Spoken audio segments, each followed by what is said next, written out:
Hoje é sobre meditar na palavra. Nossa conversa hoje vai girar em torno desse assunto, que na verdade é uma disciplina espiritual, mas se nós não entendemos a profundidade do que significa o meditar na palavra, do como essa disciplina, essa prática espiritual, que é essencial para a vida de todo mundo que caminha com o Senhor, se nós não compreendermos a razão, o motivo, nós ficamos numa tentativa de desenvolver um hábito sem ter total consciência da importância dele.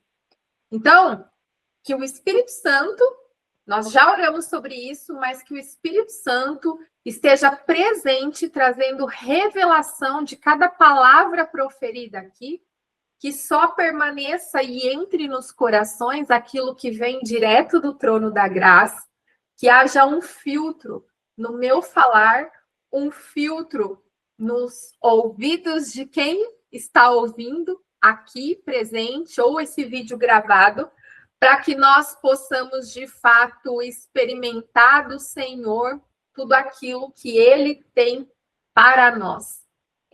Esse assunto é extremamente importante, extremamente rico, e eu estou muito feliz de poder compartilhar isso com vocês. Então, meninas, eu até anotei algumas coisas importantes para a gente conversar, porque eu não quero perder aquilo que o Senhor ministrou no meu coração ao longo disso. E vamos começar com a definição mesmo do meditar, né?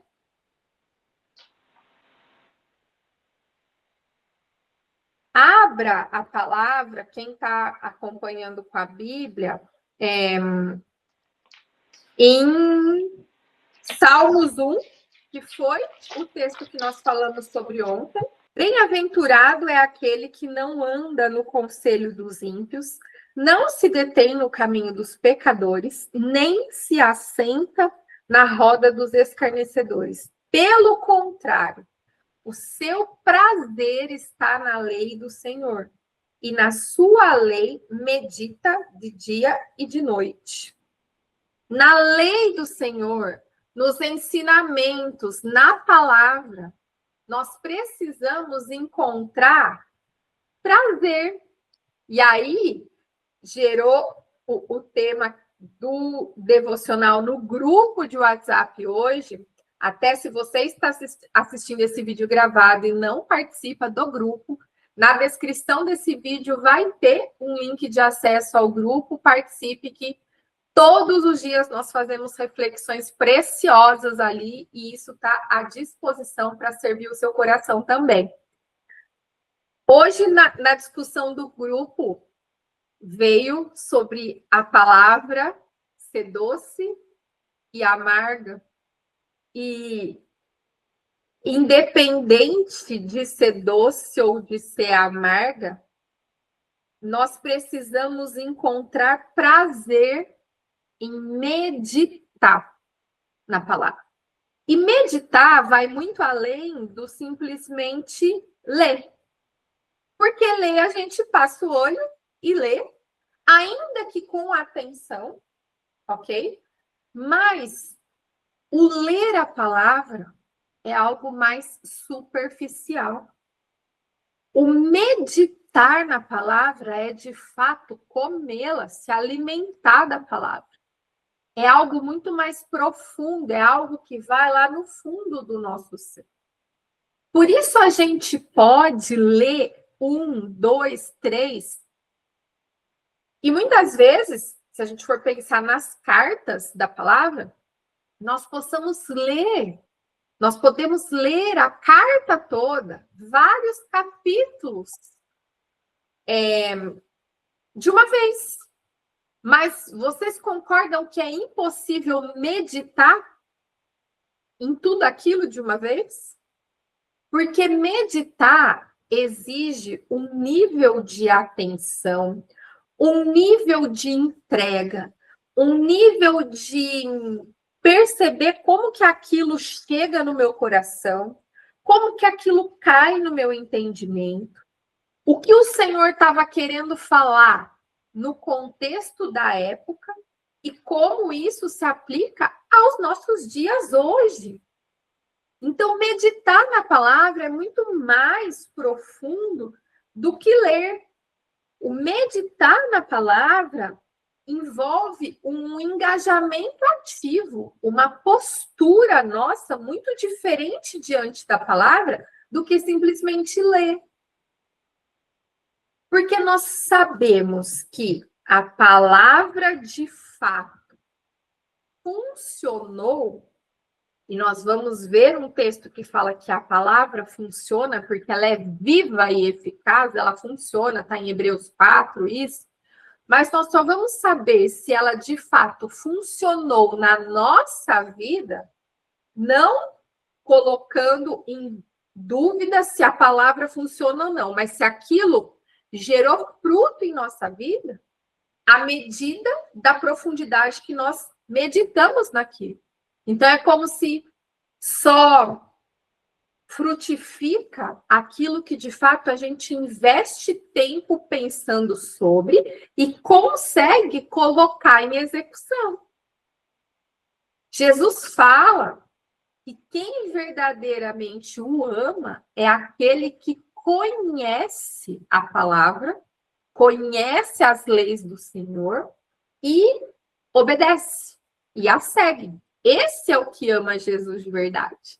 E eu tenho certeza que todo mundo que está aqui está buscando um aprofundamento no relacionamento com o Senhor e, de fato, amá-lo. E para amar, nós precisamos meditar. Mesmo porque é muito triste a gente passar uma vida toda aqui na Terra sem conhecer todas as coisas que Deus já declarou a nosso respeito, sem conhecer todas as promessas que Ele fez para nós. E a Bíblia ela é um livro mais atual do que as notícias do Google de hoje. Ela é atual. E às vezes a gente vai se frustrar, se chatear, colocar em dúvida o propósito da nossa vida, o que a gente está fazendo, o que a gente está deixando de fazer. Só que aqui, nessa palavra, tem tudo o que o Senhor já declarou que nós somos, o que Ele espera que nós façamos, qual é a recompensa, o prêmio para quem segue o que está aqui, qual é o destino dos que não se atentam a isso. Nada deveria ser surpresa para quem verdadeiramente caminha com Deus e medita na lei. Porque tudo aqui já está escrito. Nós é que talvez não buscamos ou dispomos do nosso coração ou o tempo necessário para aprender aqui. Só que se a gente parar para pensar, e isso eu estou falando para todas nós, inclusive para mim, isso não é uma afronta, apesar de ser uma palavra que confronta muito a gente, como eu disse que eu fui confrontada no grupo hoje, é que vocês concordam que quando nós amamos uma pessoa, quando nós caminhamos com uma pessoa, e eu estou falando na nossa vida ordinária, na nossa vida comum, não estou espiritualizando nada disso. Quando a gente se apaixona, quando a gente deseja viver uma vida inteira com uma pessoa, o que a gente tem sede? De conhecer aquela pessoa. Saber o que ela gosta, o que entristece, o que chateia, o que a gente quer conhecer, a gente quer descobrir. E se nós decidimos passar a vida toda ao lado daquela pessoa, a gente tem que conhecê-la profundamente. E ainda assim, a nossa mente limitada não consegue ter acesso a todas as informações. Mas nós precisamos ativamente buscar conhecer essa pessoa. Então, como nós, sendo cristãs, amando o Senhor, não o conhecemos. Nós não vamos o conhecer na totalidade. Mas tudo que está aqui acerca do caráter dele, de quem ele é, como ele pensa, como ele sente, o que ele espera, a vontade dele, geral e específica para a vida de cada uma de nós. A vontade dele para a nossa família. como nós devemos nos comportar, nos portar diante das dificuldades que vêm. Por que as dificuldades vêm? Tá tudo aqui, minhas queridas. Tá tudo aqui. Então, não faz sentido a gente falar que queremos viver com o Senhor e passar a eternidade com Ele, se nós não meditarmos dia e noite na palavra. E a palavra, quando a gente abre João, o Evangelho de João, capítulo 1, diz assim: no princípio era o verbo. Em outras versões vai estar escrito: no princípio era a palavra. E o verbo e a palavra estava com Deus. E o verbo ou a palavra era Deus. Ele estava no princípio com Deus, todas as coisas foram feitas por ele, e sem ele, nada do que foi feito se fez. João está falando de Jesus. Jesus era no princípio com Deus. A materialização, a vida do Senhor encarnada na forma de um homem, nós conhecemos através da história, e ele passou a existir no nosso plano natural há 2026 anos atrás. Mas ele já era. E a palavra encarnada é Jesus, enquanto a palavra escrita é a palavra, é a Bíblia. E uma vez, eu acho que eu já comentei isso com algumas de vocês, ou vocês já me ouviram falando sobre isso em algum momento.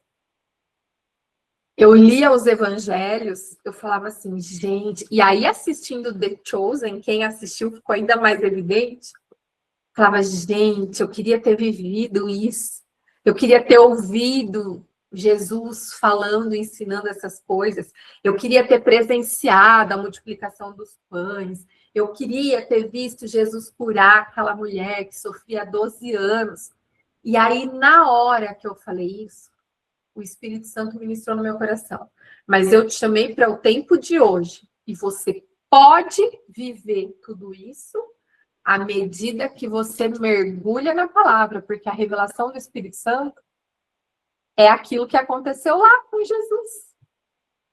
E Jesus é vivo. Jesus não ficou morto, Jesus ressuscitou e está à direita de Deus Pai. Então, Jesus é vivo.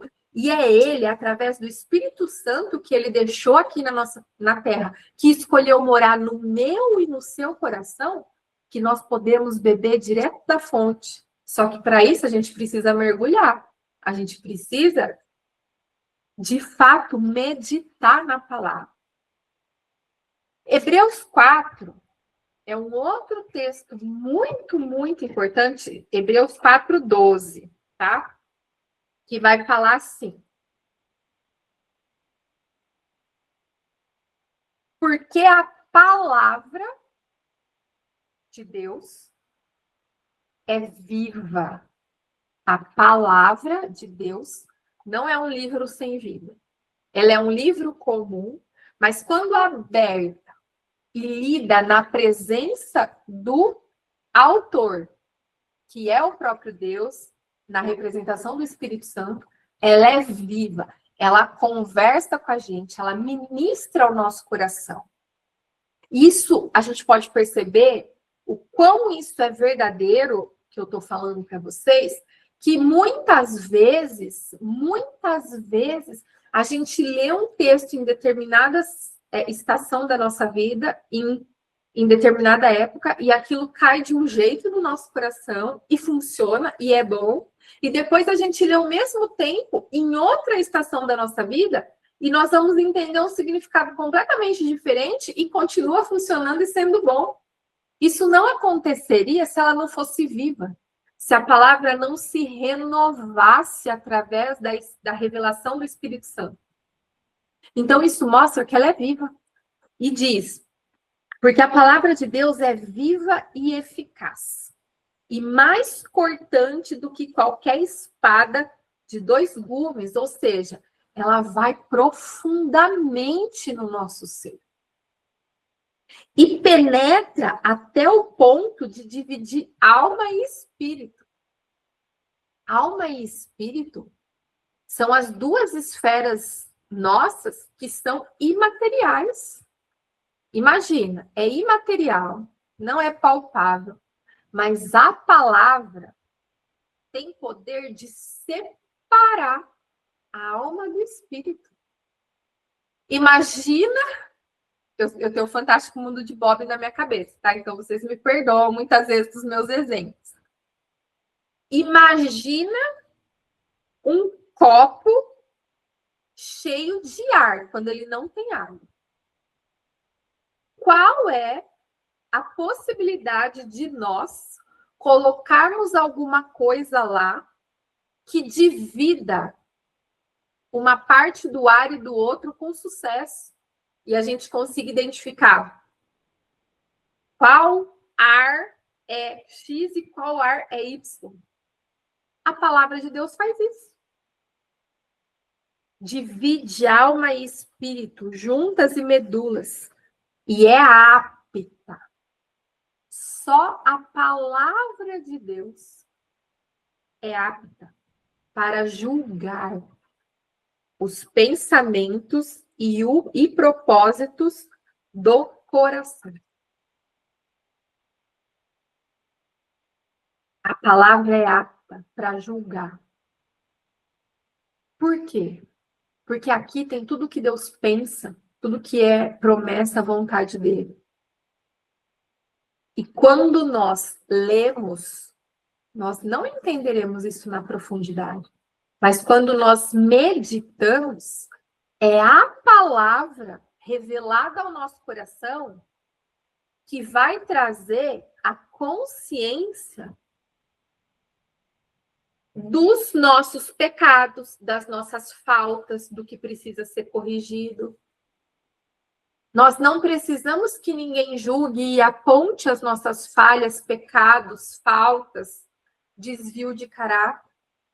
Se nós temos condição de fazer isso, através da palavra, através de meditar na palavra, pedindo para o Espírito Santo trazer revelação ao nosso coração.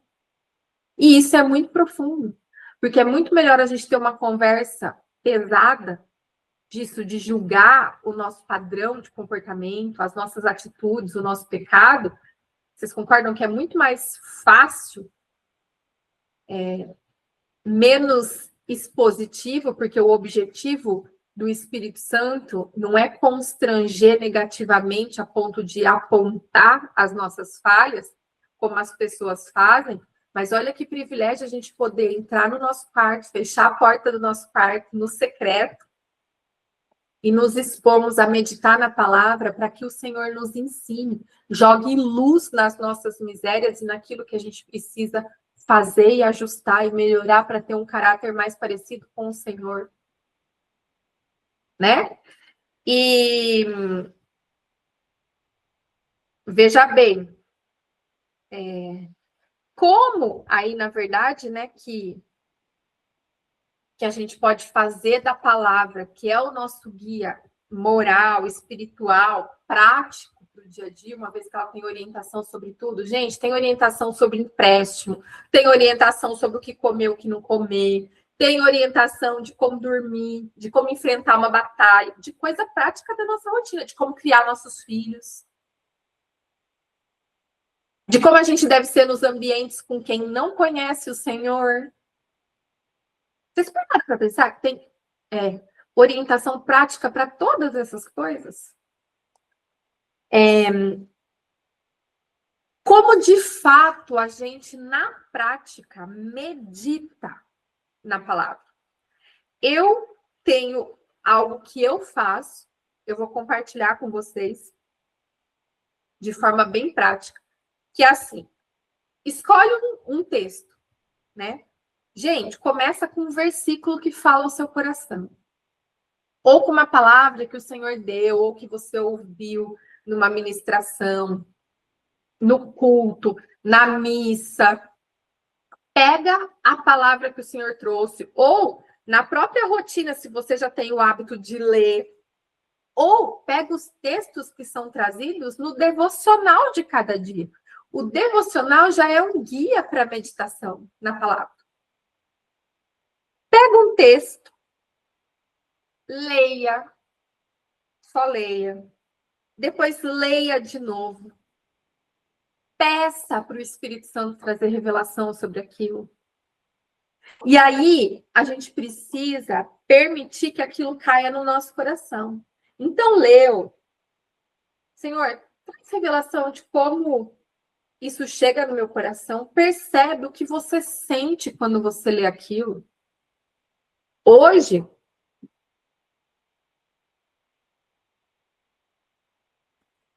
com os assuntos, as percepções do grupo, eu me senti confrontada. Eu me senti com alguns versículos, alguns textos bíblicos que foram colocados lá, como esse mesmo do devocional de hoje, que Deus fala para João comer, né? Toma e come o livro.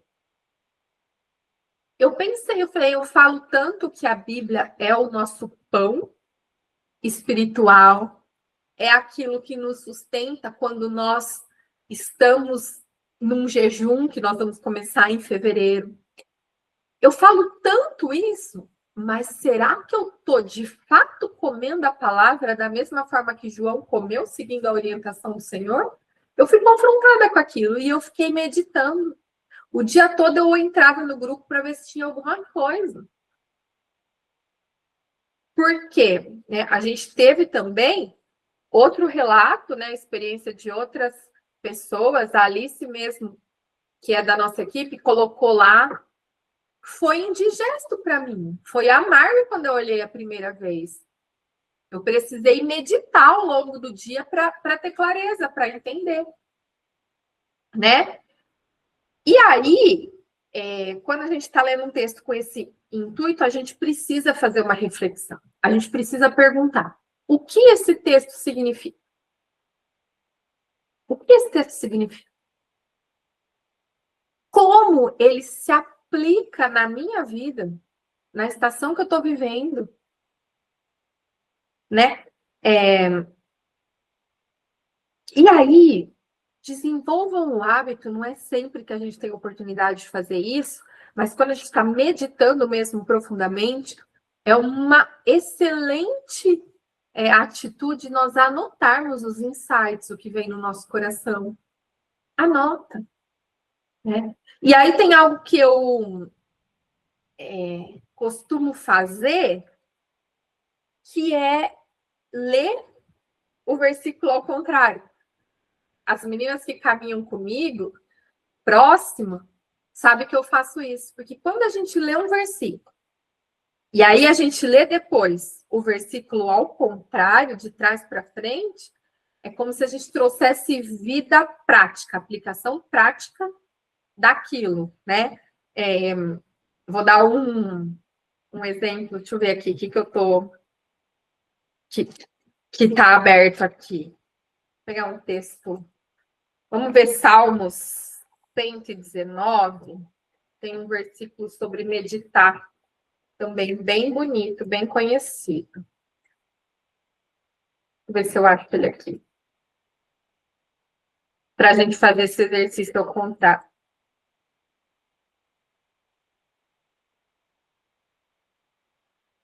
Aqui. Que, aliás, é algo muito bom para fazer essa meditação. Porque meditar na palavra requer esforço. Não é algo que a gente faz naturalmente. A gente pode até ler naturalmente, mas meditar exige esforço. E quando eu quero buscar mais do Senhor, me aprofundar no meu relacionamento com Ele, quando eu estou pedindo para Ele moldar algo em mim, eu tenho o hábito de acordar de madrugada para ter esses momentos com o Senhor, na calada da noite, na hora que a casa dorme e que eu de fato estou ali, né?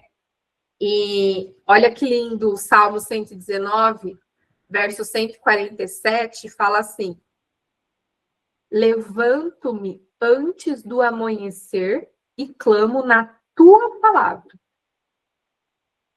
Espero confiante.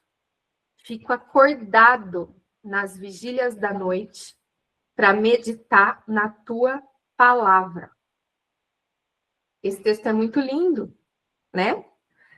No mesmo salmo, no verso 133, diz assim: firma, é um pedido da oração do salmo 119. Salmo 119, 133. Firma os meus passos na tua palavra e não permitas que nenhuma iniquidade me domine. Aí eu leio ao contrário. Eu sei que eu tenho em mim pecados, transgressões, iniquidades, que são as minhas lutas pessoais e que a gente vive em constante busca por aperfeiçoamento. Que é só a misericórdia e a graça do Senhor. Não é porque a gente merece, é pela graça dele. Então, cada uma de nós tem as nossas dificuldades.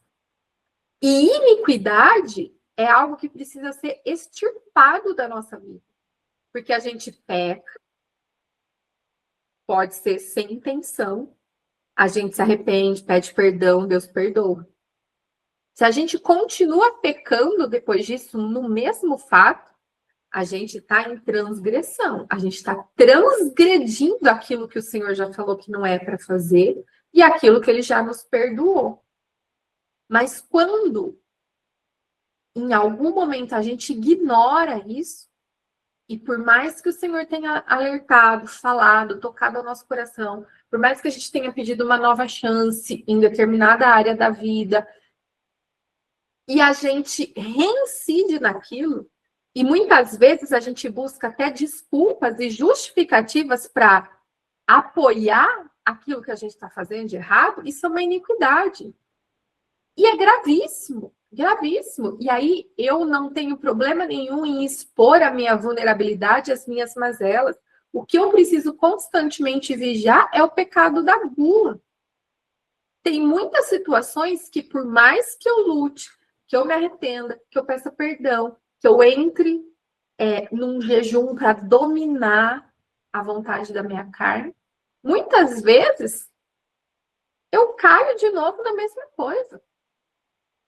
E ainda eu tento justificar. Ah, mas é um pecado mais leve, porque é sobre comida. Sobre comer porcaria. Não é algo tão grave assim. Isso é uma iniquidade. E aí, como eu faço a meditação nisso daqui? A palavra diz: firma os teus passos, os meus passos na tua palavra, e não permitas que nenhuma iniquidade me domine. Pai, me ajuda. Eu não quero ser dominada pela iniquidade daquilo que existe em mim acerca da falta de controle da boca. Aí, para isso, qual que é a recomendação? Eu preciso firmar os meus passos, o meu caminhar diário na palavra do Senhor, que me traz luz acerca de tudo isso. Então, a gente pega um texto e esmiuça, colocando a nossa realidade nele. As palavras que de fato acontecem na nossa vida, mas que Deus tem uma revelação. Abri aqui aleatório no Salmo 118, no verso 17. Esse é um versículo poderoso para quem está enfrentando uma enfermidade, uma doença. O que a palavra fala? Não morrerei, pelo contrário, viverei e contarei as obras do Senhor. Como que eu medito nisso? Senhor, para eu contar as tuas obras, para eu testemunhar do que o Senhor faz, eu preciso estar viva. Preciso estar viva. Então eu declaro que eu não vou morrer dessa enfermidade, dessa doença. Muito pelo contrário.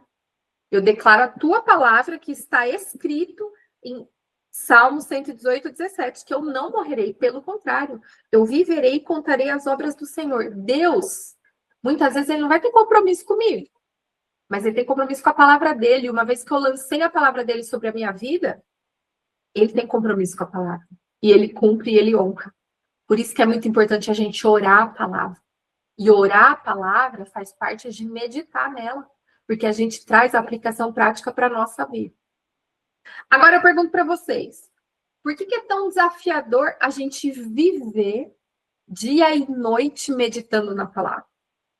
Eu não sei quantas de vocês tiveram o privilégio de ser apresentada à meditação na palavra, a ler e a meditar dia e noite na palavra, na infância, quando vocês estavam aprendendo a ser alfabetizados. A maioria de nós, eu acredito, que descobre isso, que tem um encontro com o Senhor, numa idade um pouco mais avançada. E aí precisa desenvolver esse hábito. Só que você concorda que tudo que a gente aprende enquanto a gente é criança vira um hábito muito mais fácil ao longo da nossa vida? Não é? Uma criança que é inserida num contexto familiar de esportistas, dificilmente ela vai ser uma pessoa sedentária quando ela for adulta. Uma pessoa que foi inserida no contexto de orar diariamente, de meditar e de buscar na palavra, ainda de acordo com a compreensão da idade dela, vai ser muito mais fácil ela manter isso. Como para muitas de nós, que foi o meu caso, eu precisei desenvolver isso na persistência, na insistência mesmo, sem vontade, muitas vezes. Então, meninas, sabendo disso, que é algo fundamental para a nossa saúde espiritual, física e emocional, inclusive, quem tem filhos pequenos, quem tem filhos adolescentes, precisa, de alguma maneira, compreender a importância disso que nós estamos falando e inculcar, como a palavra diz, a palavra do Senhor na cabecinha dos nossos filhos para que eles desenvolvam esse hábito mais cedo. Assim como a gente ensina as crianças a escovarem os dentes, a ter que tomar banho todo dia, por que não ensiná-los sobre oração e sobre a palavra? E aí, a Aline, maravilhosa, vai falar para vocês, e para mim, inclusive, que estou com o Raul com 2 anos, como fazer isso, porque isso é o chamado, é o que ela vive diariamente. Afinal, gente, essa carinha de menina, que eu vou até fixar aqui agora e vou tirar o meu, essa carinha de menina só é mãe de 4 filhos. Então, subentende-se que tem experiência aí para compartilhar com a gente como ela tem feito dos dias dela um servir em obediência ao Senhor à medida que ela ama e instrui as crianças. Aline. Oi, eu. Somos todas suas nesse momento, que o Senhor te use poderosamente para falar aos nossos corações. Amém. Tá dando para me ouvir direito? Tá. Bom, então, a Vanessa já me apresentou, mas eu sou a Aline, eu tenho 4 filhos, Pedro, Sofia, o Bento, e ontem a gente descobriu que eu estou esperando o Josué. Então, eu acho que uma das coisas que o Senhor tem trabalhado no meu coração, e eu acredito que é um chamado para todas nós que somos mães, é sobre esse despertar para sermos incentivadoras, né, de forma intencional dos nossos filhos, deles conhecerem ao nosso Deus, porque se a gente acredita que que o único que pode nos dar a salvação é o Senhor, por que que a gente vai esperar os nossos filhos crescerem para apresentar o Senhor para eles? Sendo que eles também têm um coração totalmente capaz de render adorações e louvores ao Senhor. Às vezes muito mais que a gente, né?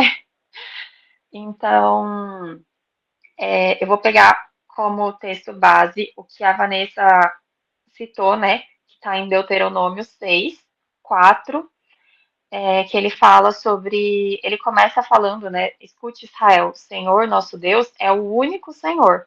Portanto, ame o Senhor, seu Deus, de todo o seu coração, de toda a sua alma e com toda a sua força. Essas palavras que hoje lhe ordeno estarão no seu coração. Você as inculcará a seus filhos, e delas falará quando estiver sentado em sua casa, andando pelo caminho, ao deitar-se e ao levantar-se. E a gente precisa aprender a olhar, né, e meditar na palavra, entendendo o que o Senhor queria, porque aqui é um mandamento do Senhor para o povo dele que ia entrar, né, que tinha acabado de chegar na terra prometida. Então, ele deu, é o grande mandamento, né, sobre amar o Senhor de todo o coração, de toda a nossa alma, de todo o nosso entendimento. Moisés primeiro, ele começa a passagem apresentando quem é o Senhor. Ele não é qualquer Senhor. Ele é o nosso Deus, é o único Senhor. Então, isso mostra um coração totalmente voltado ao Senhor. Então, antes da gente mesmo querer ensinar os nossos filhos, nós precisamos estar cheias dele. Porque ele fala, né, que essas palavras que hoje eu lhe ordeno estarão no seu coração. Então, quando isso estiver no nosso coração, e a gente conseguir olhar para a palavra de Deus, para o Senhor, com esse amor, com essa necessidade de conhecer Ele mais, a gente também sente esse impulso, né, essa necessidade de apresentar o Senhor para as pessoas que a gente ama. Porque a gente quer que outras pessoas sejam alcançadas da forma que nós fomos. E aí ele fala, né? Ele deixa a missão de nós inculcarmos, mas o que é inculcar? Porque é uma palavra diferente de ensinar, porque em Provérbios você ensina a criança. E aqui tá, você inculcará. Inculcar é ensinar repetidamente, insistentemente, de forma que aquilo vire um hábito. De forma que aquilo vire verdadeiramente uma convicção. É algo que vai estar gravado no nosso coração. É que nem a água pingando por anos na rocha. A rocha vai formando, né, aquele buraco, né, com a pressão da água. Isso é um exemplo bem superficial de inculcar. A gente impregnou lá uma impressão na rocha. E a gente precisa fazer isso aos nossos filhos, né, com a palavra do Senhor. Mas a gente não faz isso apenas sentando os nossos filhos na cadeira falando assim, ó, vem cá que eu vou te falar de Deus. Vamos aprender sobre os 10 mandamentos. Agora você vai memorizar e todos os dias você vai falar. Todos os dias eu quero saber, porque eu aprendi assim, tá? Quando eu era criança. A tabuada, babebi bobu, era desse jeito. Mas não é dessa forma que ele fala. Ele fala quando a gente estiver sentado em casa, andando pelo caminho, ao deitar-se, ao levantar-se. E aí entra a parte de nós degustarmos, né, do que é o Senhor. E aí é muito aquela, para mim, pelo menos, é muito aquela visão do passarinho pegando a comidinha, mastigando e dando para o filhinho comer, né, para o filhotinho comer. E a gente vai fazer isso em todo momento. A gente vai entender da palavra, degustar do que o Senhor está nos dando, para que a gente possa oferecer aquilo de forma mais palatável, entre aspas, para os nossos filhos, né? Porque não adianta a gente oferecer o Senhor e a palavra como uma lista de regras, porque eles vão rejeitar. Às vezes a gente se perde muito, e às vezes até eu, porque esses dias eu me peguei ouvindo as crianças falarem assim, não pode fazer isso, o Deus não gosta. Aí eu falei, por que o Deus não gosta? Que o Deus, né? Por que Deus não gosta? Ah, porque é feio fazer, tá vendo? É errado, ele fez isso, fez aquilo. Mas não é uma questão dele não gostar. Você entende que já é errado por ser errado. E aí o Senhor não se alegra do que a gente faz. Mas o não gostar não é motivo para eles não fazerem, né? Que nem a gente costumava ouvir muito, né? Ah, por quê? Porque sim, porque Deus quis. Mas não é assim, Deus quis por um motivo. Acontece dessa forma por um motivo. E às vezes é cansativo, com certeza. Às vezes é justamente se doar, né? É uma doação que a gente precisa estar lá disposto a ensinar, a viver, a caminhar, a pegar na mão, né? E aí a gente pensa sobre tudo isso. Quando que eu posso começar a fazer isso? Porque essa já foi minha pergunta. O meu pensamento era, quando o meu filho estiver maior, entendendo, conversando, perguntando, lendo, eu vou pegar a Bíblia e vou falar, né? Ó, tá vendo isso daqui? Deus, Jesus, tá vendo? Morreu na cruz por mim, por você.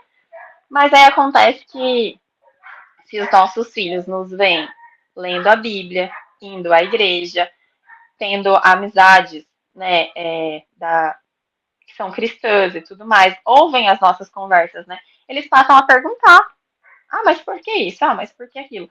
Então, existe um interesse genuíno das crianças sobre o que nós vivemos, né?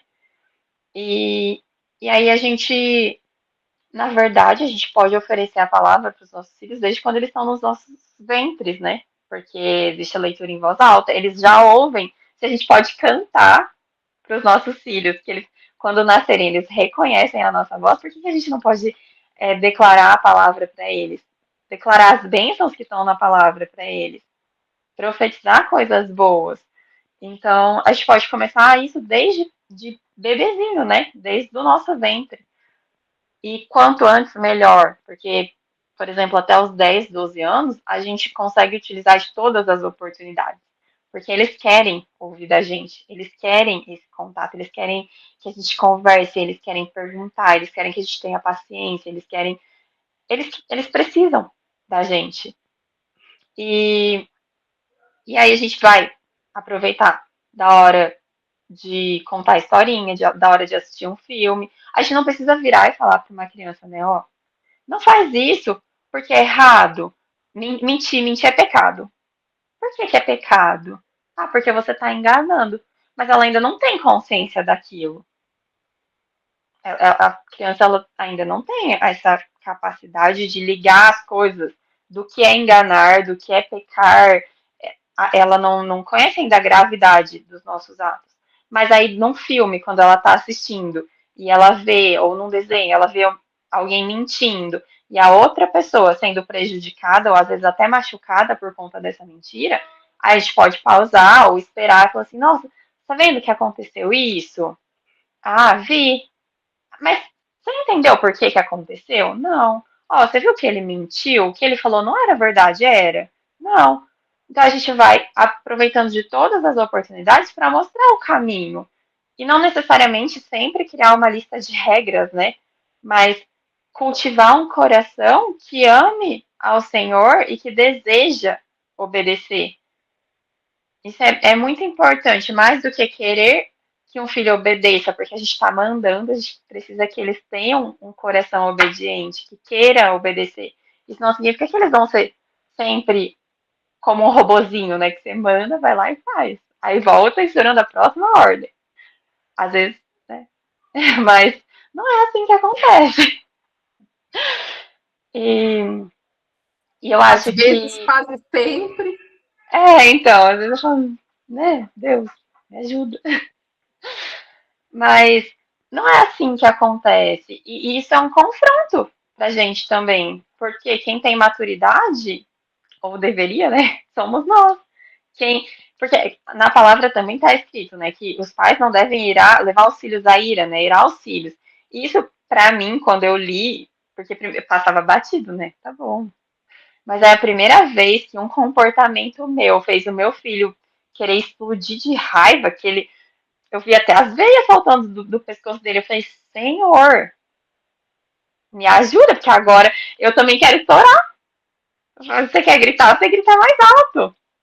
Mas eles não precisam disso, eles precisam da compaixão que o Senhor tem conosco para que nós sejamos testemunho diariamente para eles do que o Senhor faz, do amor, da bondade do Senhor. Porque se o Senhor ele é compassivo conosco, por que a gente não pode ser com os nossos filhos, que na verdade são filhos dele? Nós vamos devolver os nossos filhos para o Senhor depois, dizendo: Senhor, eis aqui a minha boa obra, né? O que o Senhor me permitiu fazer com a alma que o Senhor me entregou. o filho não é meu, eu não posso fazer o que eu quiser, falar porque sim, porque eu quero, porque eu tô mandando, você vai fazer agora. Não tem conversa. Porque a gente cria uma revolta no coração deles, uma antipatia de obediência, de autoridade, e muitas vezes isso prejudica lá na frente o relacionamento deles com o Senhor, de olhar para Deus como, muitas vezes pode acontecer, de olhar para Deus como um Deus tirano, de que, porque Ele quer, eu não vou fazer. Não, mas olha tudo que Ele fez por nós. Olha como nós já temos muito mais do que nós merecemos. Olha como Ele nos dá todos os dias do seu amor, da sua bondade, nos guia, nos direciona, nos confronta, e, né? Então, mas com criança pequena, por exemplo, como que a gente faz? Como que a gente cria esse ambiente em casa de levar as crianças a adorar ao Senhor, a amar o Senhor? Até hoje a gente tem dificuldade de obedecer sem teimar, é verdade. E a gente vai ter, e os nossos filhos muitas vezes vão ter, mas assim como hoje, nós conhecendo a palavra, querendo um relacionamento mais íntimo com o Senhor, nós temos esse desejo de obedecer, e muitas vezes a gente não obedece, as crianças elas têm a oportunidade de terem um coração moldado logo cedo para se voltar ao Senhor, não moldado para se voltar para a gente, para quem nós somos, para o que nós queremos, mas para quem o Senhor é.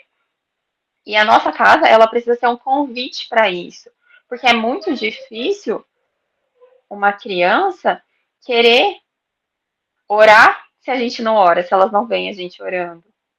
É muito difícil elas quererem pegar a Bíblia se a gente não pega. É muito difícil eles quererem cantar o louvor se a gente não canta. E aí, não que não existam atividades, né, responsabilidades, demandas, trabalho, existem, todos os dias existem, mas essa é uma grande responsabilidade nossa.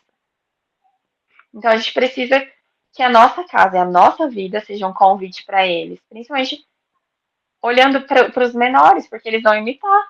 Se a gente está lavando louça, eles vão pedir para lavar a louça também. E por que não? Se a gente está orando, muitas vezes eles vão ajoelhar do nosso lado para orar. Eles vão repetir as mesmas palavras que a gente está falando, mas tá tudo bem. Por quê? Porque é uma oportunidade.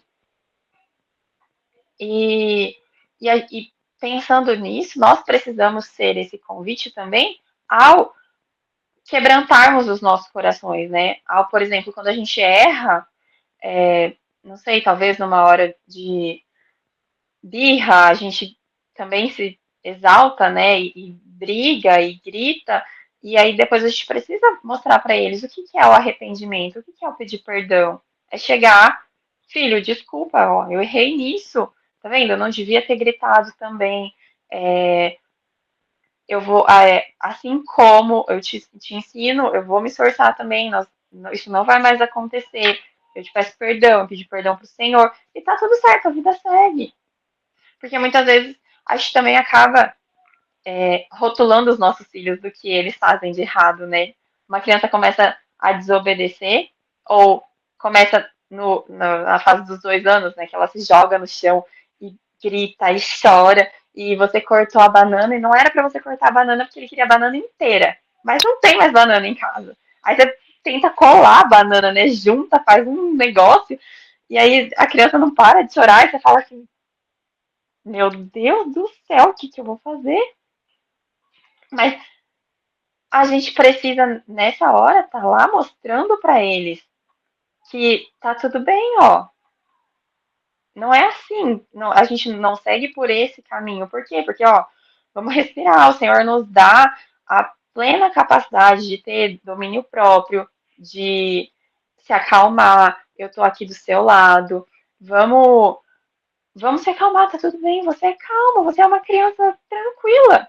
Mas o que acontece muitas vezes na hora, né, nessas horas? A gente vira pra criança e fala assim, tá vendo? Você só faz birra, você só desobedece, não sei o quê. Aí você vai conversar com uma amiga, desabafar. Não, mas porque ele é muito desobediente, meu Deus do céu. Só faz birra, só grita lá, tá vendo? E aí a criança internaliza aquilo.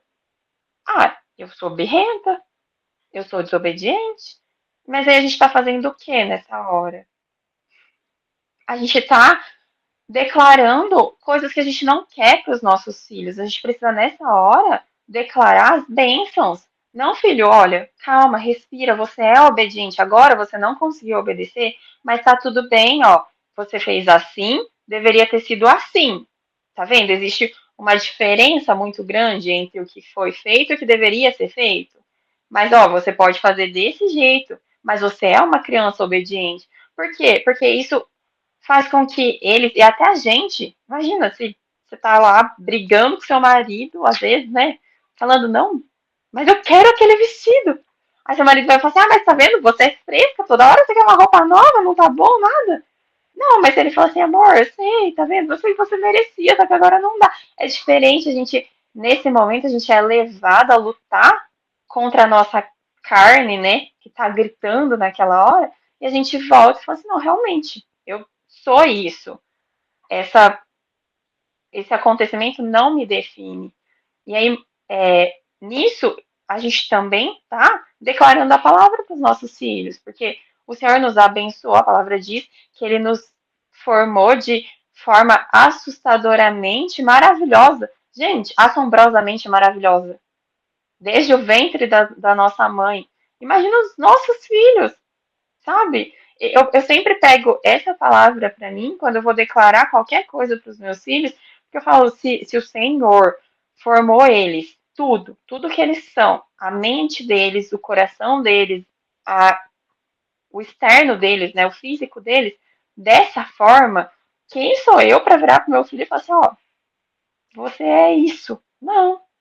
Então a gente tem que fazer isso com temor ao Senhor, porque nessa hora eles muitas vezes vão falar assim, tá, mas minha mãe tá lá declarando bênção sobre a vizinha que ontem tava soltando os cachorros e hoje eu derrubei um copo de leite no chão e ela tá me gritando toda.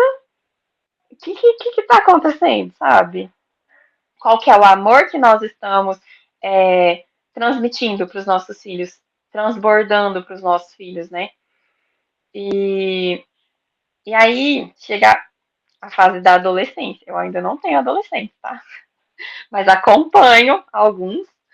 E, e adolescência, gente, eu fico imaginando, né? O que eu faria se eu chegasse, meu filho é adolescente, eu nunca tivesse apresentado a palavra para ele? Ou se eu tivesse e ele não quer saber, não quer ler. Uma vez eu ouvi que a adolescência é como se a criança quisesse dar um rolezinho para testar os limites do que a gente ensinou, sabe? E para mim fez muito sentido isso, porque é realmente uma fase em que a gente não quer dar a mão para nossa mãe e falar assim: ah, vamos ali, eu vou no mercado com você. Não, ele não quer. A gente não quer isso. Mas nessa hora é quando eu vejo, pelo menos, que as crianças elas são mais atacadas na mente pelo inimigo, pelas mentiras do mundo, para que justamente eles percam a identidade de quem eles são. E aí nessa hora eles buscam refúgio nos amigos, eles ficam em dúvida de quem eles são, do que eles fazem, da forma que eles fazem, da forma como eles se vestem, e eles procuram essa aceitação nos iguais, né, nos próprios adolescentes. E aí nessa hora não vai adiantar a gente querer forçar, falar assim, ó, você não vai sair com fulano, você vai fazer isso. Mas também não adianta a gente. E aí, muitas vezes a gente peca nessa hora por achar que isso é amor, de virar e falar assim: ah, filho, vai lá, tá tudo bem. E aí o filho sai, faz o que a gente quiser fazer, e a gente fala assim: meu Deus do céu, cuida dele. Mas nessa idade, eles ainda são responsabilidade nossa. Então, como que a gente pode apresentar a palavra do Senhor, apresentar o Senhor para um adolescente? Amando. Não tem como. É que nem quando a gente estava, muitas vezes, com o coração ainda fechado, por mais que a gente já conhecesse, já ouvisse falar do Senhor, se a gente está com o coração fechado, não adianta ninguém vir falar assim, ó, tá fazendo isso daqui de errado. Na hora eu ia falar assim, mas querida, quem você é para estar falando que eu tô fazendo alguma coisa de errado? Vai lavar um. Mas não, nessa hora a gente precisa amar, afirmar a identidade deles. Falar, não, você é lindo, você é linda, você é forte, você é corajoso, você é amado, você é obediente, você foi criado dessa forma. E fornecer todas as, as formas necessárias para que eles tenham o máximo possível de contato com a palavra. Porque se os nossos filhos eles nunca vão deixar de nos amar se a gente disciplinar eles, ensinar o caminho para eles. Mas eles vão se sentir, muitas vezes, deixados de lado quando a gente deixa de cuidar deles. Porque uma forma de amor é cuidar. E na palavra diz, né, que assim como um pai que ama o filho disciplina, o Senhor também faz isso com aqueles que ele ama.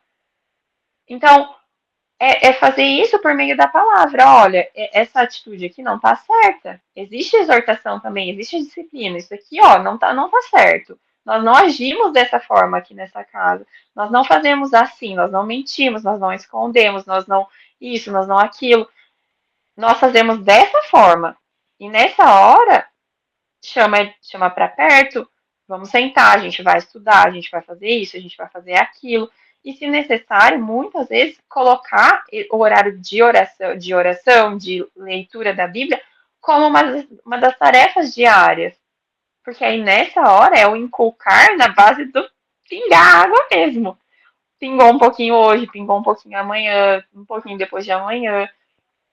E fornecendo também ambientes para isso, porque só em casa a gente não consegue, infelizmente, a gente não consegue tocar todos os lados da vida de um adolescente dentro da nossa casa. Então, às vezes, até os pais estarem dispostos a levar o adolescente para uma igreja que tenha programas de adolescentes que ele se identifique, né? Porque imagina, e isso aconteceu comigo, de a gente ia para uma igreja que eu e meu irmão a gente não gostava muito, e a gente começou a não querer mais ir. E aí minha mãe virou e falou assim: o que vocês precisam? O que vocês querem? O que está faltando? A gente falou: na igreja não tem jovens, não tem, a gente não conversa, não sai, não tem. Aí ela falou: então tá bom, então a gente vai procurar uma igreja que seja assim. Mas isso dentro do quê? Dentro do que a minha mãe, na época, entendia como uma igreja que entraria para os princípios e valores da família, sabe? Então, ó, essa igreja é legal? É legal, tem um programa de jovens que ele gosta, que a criança, que o adolescente gosta, tem, às vezes, amigos lá. Por que a gente não pode ir? Não pode levar? Por que a gente não pode fazer esse esforço de se doar, né?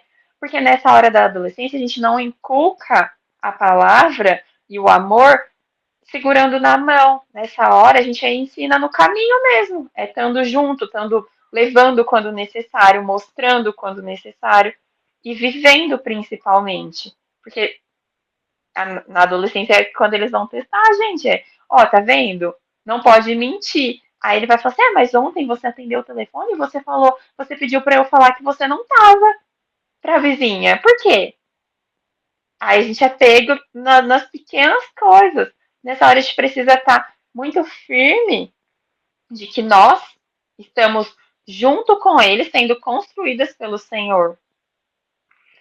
E eu acho que nessa fase da adolescência é muito o versículo de Provérbios, de ensine a criança no caminho que deve andar, e ainda quando for velho não se desviará. Porque esse no caminho é junto, é vivendo também. E aí, a gente para, às vezes, né, para pensar que, mas isso tudo é. A gente usou um versículo de Deuteronômio, a gente sabe que a palavra ela é viva, ela é válida até os dias de hoje. Mas e Jesus? O que Jesus falou disso? Porque Jesus é a nossa maior inspiração. E aí tem um versículo em Mateus que ele fala assim, ó, Jesus, porém, Mateus 19:14. Jesus, porém, disse: deixem os pequeninos e não os impeçam de vir a mim, porque dos tais é o reino dos céus. E aí esse é um chamado, um despertar para a gente de que ensinar a palavra para os nossos filhos é nossa responsabilidade, precisa ser feito com persistência e intencionalidade. Porque Jesus, ele fala assim, ó, ele começa falando, a passagem se torna, gira em torno, né, na verdade, de os discípulos não querendo deixar as pessoas trazerem as crianças para o Senhor abençoar, e aí Jesus vira e fala assim, não, deixa eles irem, e não as impeçam, porque deles é o reino dos céus. E quando a gente para pensar que Jesus não só virou para os discípulos e falou assim, ó, deixa eles vir. Se ele tivesse dito isso, a gente fala, ah, tá bom, Senhor. Mas ele disse, não os impeçam. E esse não os impeçam é um chamado para a gente de vigiar. O que a gente está fazendo? Porque, às vezes, muitas das coisas que nós fazemos pode impedir os nossos filhos de quererem se achegar ao Senhor. Como nós estamos sendo de exemplo para eles? Qual que é o testemunho que nós estamos dando? Então, é justamente um despertar para que nós sejamos intencionais, porque o Senhor foi. Ele é intencional conosco todos os dias. Não tem um, uma passagem da Bíblia que a gente pode olhar e falar assim, ah, isso aqui está escrito só por tá. Não, isso aqui não serve, é só palavra, não é nada. Não, a palavra do Senhor, ela é viva. Jesus é o caminho, a verdade e a vida. E se a gente acredita nisso, a gente precisa fazer tudo isso com intencionalidade para que os nossos filhos se acheguem ao Senhor e não se afastem dele, não tenham medo dele, mas o amem, temam a ele sim, mas o temor nasce do amor, de querer fazer, de querer acertar, né, agradar o coração do Senhor e não de ter medo da punição. Então, e Jesus mesmo deixa claro que o reino dos céus pertencem às crianças. E as crianças não sim, é uma analogia, né? Ele tá falando sobre o coração puro das crianças, mas a gente olhar para os nossos filhos, não tem como olhar para uma criança adorando ao Senhor, às vezes até cantando louvor errado, não tem como olhar aquilo e falar assim, ah, tá só falando da boca para fora. Porque eles, gente, ai, tá gritando aqui. Mas eles, aqui em casa, eles gritam os louvores, eles berram de verdade, assim, ó. Às vezes eu falo assim, gente, mas canta baixo, não precisa gritar desse jeito. Mas eles querem fazer aquilo com sabe? E aí eles querem formar um grupo de louvor aqui. Aí eles catam as caixas e começam a batucar, e aí o outro pega o violão, aí o outro cata o microfone, e aí eles estão cantando, eles estão gritando e erguendo o braço. Aí eu falo, né, nessa hora eu falo assim, Senhor, mas precisa ser alto desse jeito? Mas aí a gente, gente, essa palavra pegou muito em mim hoje, é degustar da fase que a gente está vivendo, entendeu? É olhar para aquilo e falar assim, mas daqui a alguns anos não vai ter isso. Daqui a alguns anos não vai ser desse jeito. E nessa hora, esse é o louvor que eles estão oferecendo. Nessa hora, essa é a adoração que eles estão oferecendo ao Senhor. E se o Senhor recebe isso, porque eu não vou? Por que eu vou lá e falar assim, ó, vamos parar com esse negócio aí?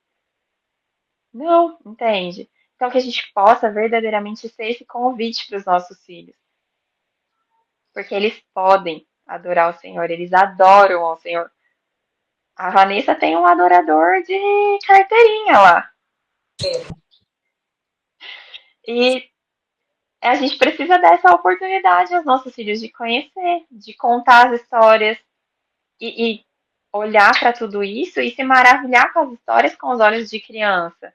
Porque quando a gente fala assim, ó, contar a história do nascimento de Jesus. Ai, Jesus estava e Maria e José eles estavam indo, né, e pararam e não tinha lugar para ficar. Mas e agora? Como que não tem onde eles dormirem? Ah, mas aí ficaram, né, numa estrebaria. Mas com os animais? E aí Jesus nasceu e colocaram numa manjedoura. O que é uma manjedoura? Aí você vai explicar, nossa, mas os animais ficaram sem comer? E Jesus? Eles foram tentar morder Jesus? Não, e assim, nessa hora, eu muitas vezes paro para entender o que significa de fato aquela história. Como é forte o nosso Senhor ter nascido num lugar, era uma espécie de curral. A gente não passa, a gente não senta para comer do lado de um lugar desses. E foi onde Jesus nasceu. Então, olha como é profundo, às vezes, o coração de uma criança. Essa, esse olhar de se deslumbrar com a palavra, do que o Senhor fez. Nossa, mas ele, a primeira vez que meu filho mais velho ouviu a história da crucificação, ele chorou. Ele falou assim: e agora? Vão levar ele para o médico? Eu falei: não, filho, ele morreu. Mas a gente fala de Jesus, como que ele morreu? Ai, calma, a gente vai chegar. E aí ele falou assim: mãe, mas machucaram, mataram Jesus por minha causa, por sua causa? Como assim? Sabe? E é uma às vezes é uma curiosidade que a gente precisa alimentar, porque isso gera consciência neles e na gente. Porque pra gente algumas passagens são muito corriqueiras. Mas olha que bonito, porque nessa hora eles estão verdadeiramente engolindo a palavra, né? Digerindo, degustando a palavra e entendendo que aquilo gerou no mundinho deles. E a gente precisa aprender, às vezes, com eles, a meditar de fato num versículo. Porque às vezes a gente lê, a gente não entende, mas se a gente lê para uma criança, ele vai perguntar. Ele vai perguntar, mas o que é isso? E às vezes nem a gente sabe, mas a gente passou porque estava ali, tá tudo bem. Então que a gente seja esse convite, que a gente desperte para isso, para conseguir fazer com que os nossos filhos não conheçam, não cheguem a conhecer uma religião em si, um conjunto de regras, mas que eles conheçam o amor do Senhor, a verdadeira vida, e que isso gere vida neles e através deles.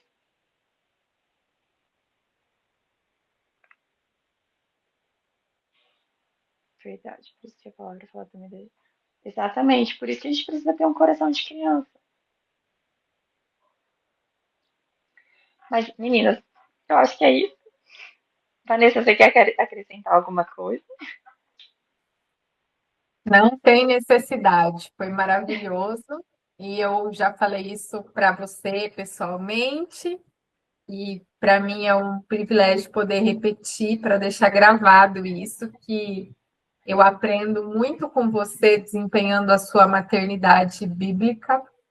E o que eu estou vivendo com o Raul agora, apesar de eu ser mais velha que você, e talvez mais experiente em muitos outros aspectos, até por experiência de vida, você é um testemunho muito lindo e precioso, onde eu também me inspiro para viver a maternidade com o Raul. Muito obrigada. Amém. Eu que agradeço. Ora para fechar esse encontro. Ora. Senhor, Pai querido, Pai amado, obrigada por essa oportunidade de estarmos aqui juntas, reunidas, Pai, para conhecer da Tua palavra, para aprender um pouquinho mais de Ti, Pai, para aprender como nós podemos verdadeiramente meditar na Sua palavra, Pai, conhecer da Sua palavra verdadeiramente, Pai, e levar com que ela gere na gente uma transformação genuína, Pai. Senhor, que nós não nos afastemos ou que a gente não vomite da sua palavra, porque ela causa na gente esse sabor amargo, mas que nesse momento nós possamos analisar verdadeiramente a nossa vida para que a gente seja transformado, Pai. Obrigada porque o Senhor nos confronta, obrigada porque o Senhor nos direciona, porque o Senhor nos consola, e obrigada porque o Senhor também nos desperta a conhecer mais de Ti, a Te amar verdadeiramente e a levarmos a Sua palavra, Senhor, para outras pessoas, e principalmente, Pai, para os discípulos que o Senhor nos dá, que são os nossos filhos, Pai.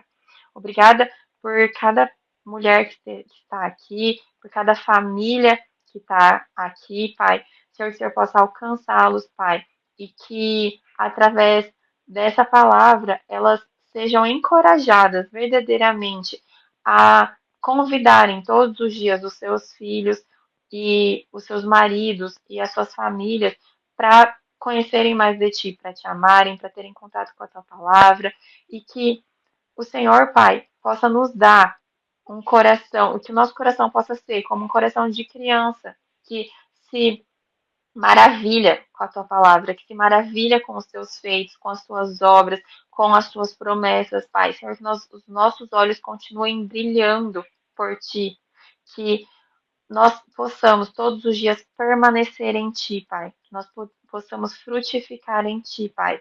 Meditando na Sua palavra dia e noite, inculcando a Sua palavra no coração dos nossos filhos também, Pai. Sendo testemunhas do que o Senhor tem feito e tem falado conosco, Pai. Que o Senhor nos dê agora um final de noite tranquilo, que o Senhor nos dê uma noite de sono abençoada, que nós sejamos renovadas pela tua presença e que amanhã o Senhor continue falando conosco através do devocional. Em nome de Jesus, amém.